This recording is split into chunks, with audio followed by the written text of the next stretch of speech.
Right, cleaning your airbrush. Make sure you clean your airbrush before taking it apart. I'm using gun wash thinners to clean my airbrushes, but you can use soapy water or whatever dilutes the acrylics that you're using.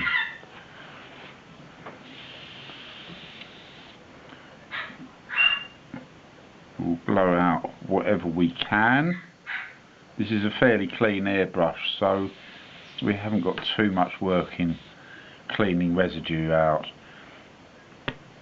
I'll take the airline off to take it apart. Take the handle off, slacken off the needle lock nut and pull the needle backward. Then you can undo and remove the air cap with the nozzle. Take that nozzle out and place that in the thinners to soak, and then take that small air cap from the end of here with the holes in and put that in the thinners to soak too. This part, unless you spill paint on it, stays remarkably clean. So if you do spill paint on it, pinch the O-ring with your fingernails, get a hook pin and pull the O-ring off, as the O-rings don't suffer very well. The black O-rings don't suffer well in the thinners. The O-ring on the nozzle is best left alone. You can push the needle forward now and pull it out of the front of the airbrush. I'll just wipe some of the residue off the back of the needle and use our mirror and a soft brush to lightly wipe away the paint that's on the needle, and pay any attention if you have a small dot of paint at the very end. You can now just wipe off any excess with our tissue, and there we have a lovely clean needle. Now if you take your needle and gently stroke it backwards across the soft part of your finger whilst turning it, you'll be able to find where the sharp point is on the side. If it has a sharp scratch anywhere on that end of the needle, then you have a bent needle. You can dress this with something small, with a small curve such as that, where you can literally push and straighten out that little bend, and by turning the needle you can get a perfect tip back to your needle again. It's a good idea also to check this with the eyeglass before you put it back in the airbrush. Right, now I'll clean the airbrush. I have my little cleaning brush. I push it into the airbrush, into the back part,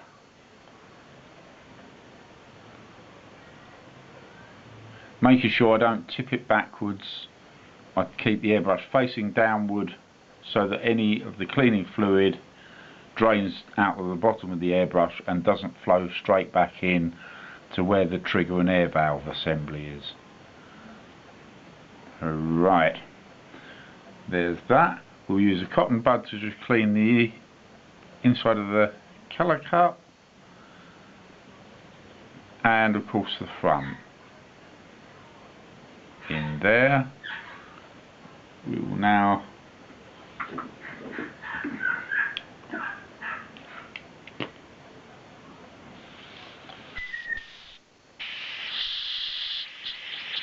just put your finger over the end and pull the button back. The air will blow backwards, cleaning and drying the internal passageways of the airbrush. Right, now nozzle and nozzle care. And nozzle, I'm going to first go with my little brush. I'll push this into the back of the nozzle, put it in the thinners and gently push backwards and forwards and turn to clean the worst out. The small brush doesn't really get to the very tip of the nozzle, so what I have is a little brush with nice long thickish bristles, which I can take a little section of them there and just twist and push into the end of the nozzle. You can buy a reamer which is shaped like this.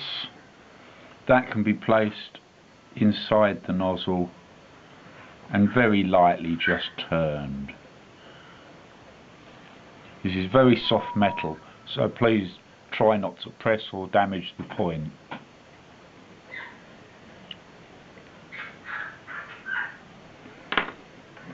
Right, the air cap next. Now we can start to put our airbrush back together. Firstly, I'll dry the parts off if they're not already dry. The thinners does dry extremely fast. And right, we can start to put them back together. We take our needle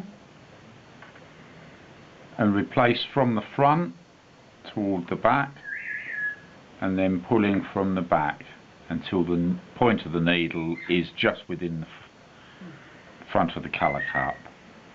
We can put that down, take our nozzle and air cap, fit that into there, and then offer it up to the airbrush.